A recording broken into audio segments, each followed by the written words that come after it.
If I Sure. asked you, what's the earliest horror story you can think of? There's Frankenstein, and Sure.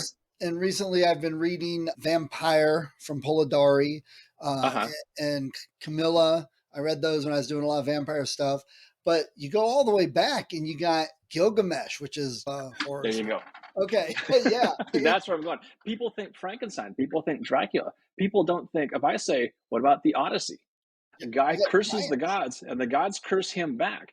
And it's not, and you think of the Odyssey, you think of, oh, there's Odysseus on the boat with his guys, and they're sailing around and having adventures. They're sailing around, they're having adventures. They land on the island of Circe, who curses, again with the cursing, curses his men, turn them into pigs, and feeds them to the other sailors, right?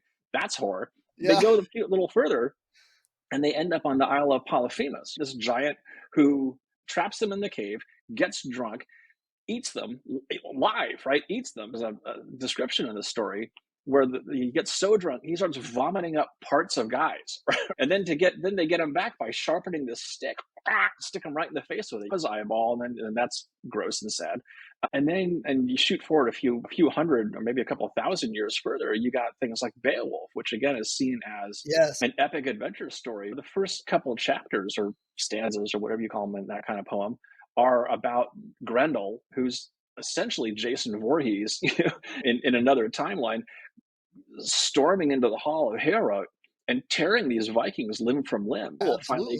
Beowulf finally fights, like rips his arm out of the socket, beats the monster over the head with it. I think there was actually a scene in one of the Friday the 13th movies where a guy is beaten to death with his own arm.